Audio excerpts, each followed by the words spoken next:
Section 6.8, the complex numbers.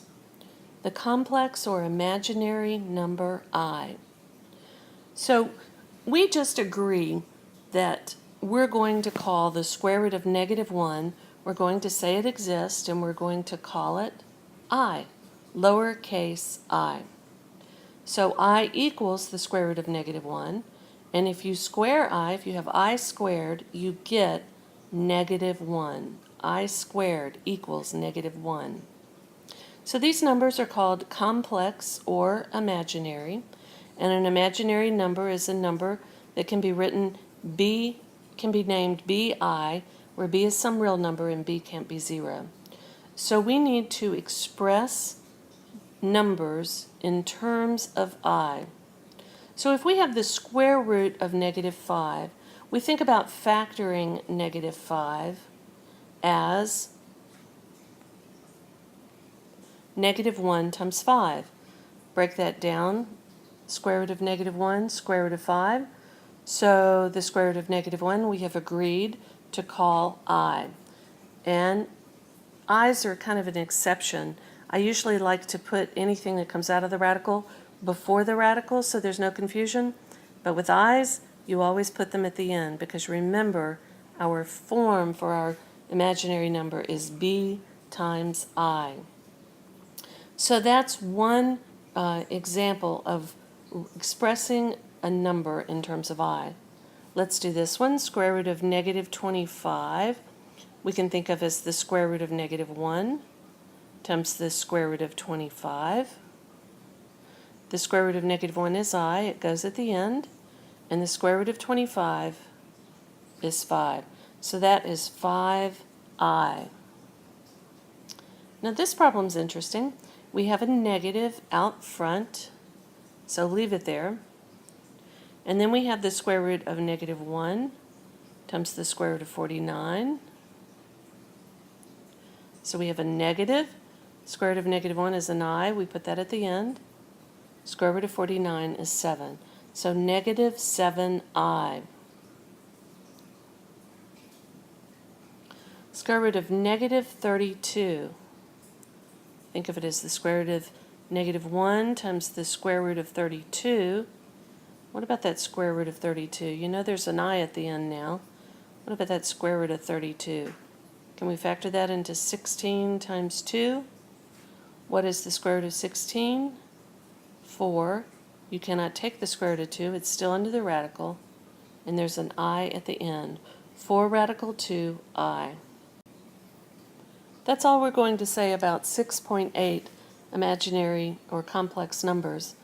But now we're going to go on to a different concept to prepare us for the next section. We want to simplify fractions that have radicals in them, and we have to be careful how we do that.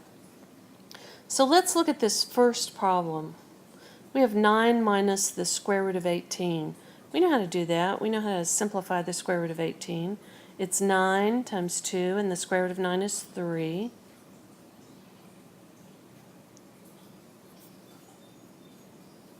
So we write that as 3 radical 2 over 3.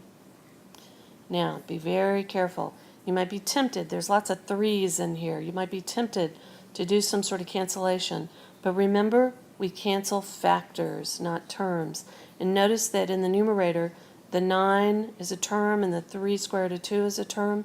So we need to factor out that 3. So factor out the 3 in the numerator, and you get 3 minus square root of 2 over 3. And then you can cancel. So our final answer is 3 minus the square root of 2. Really what you need to know is this 3 cancels into the 9 and into this 3. As long as you cancel it both places, you can get away with it. But be very careful. 6 plus the square root of 12. We can simplify the square root of 12 into what? 4 times 3, so square root of 4 is 2. Can't take the square root of 3, leave it under the radical. Notice that there's a lot of even numbers here. So, one way to do this is to factor out the 2, common factor of 2 in the numerator. Cancel that 2 into the 10. And your final answer is 3 plus radical 3 over 5.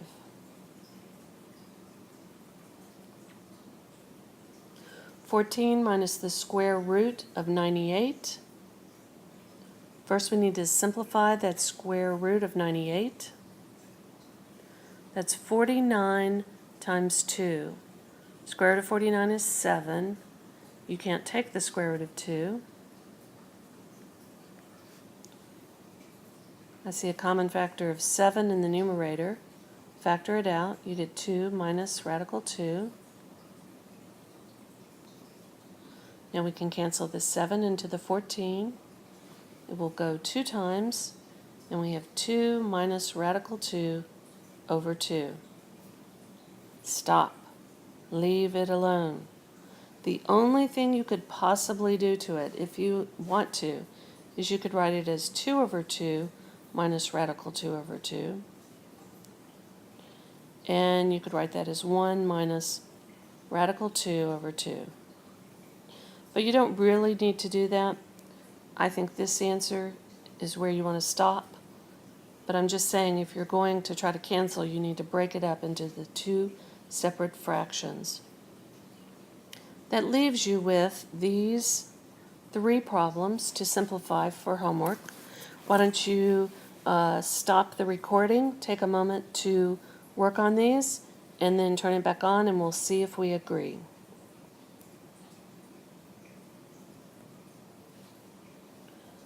Let's simplify this one. 3 minus 27 is 9 times 3. Square root of 9 is 3. And you can't take the square root of 3. Lots of 3's here. Factor it out. Cancel. 1 minus square root of 3. Simplify the square root of 125. It is 25 times 5. Square root of 25 is 5. That leaves a 5 under the radical. Factor out the 5 in the numerator.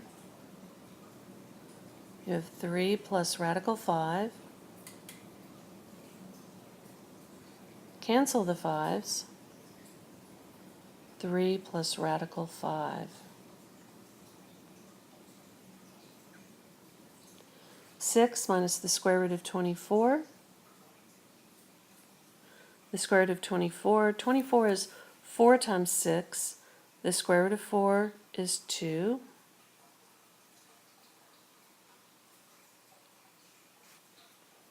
Lots of even numbers here. Factor a 2 out of the numerator. You have 3 minus square root of 6 over 4. Cancel the 4 into the 2. 3 minus radical 6 over 2. How did you do? Did you get those right? If not, try again.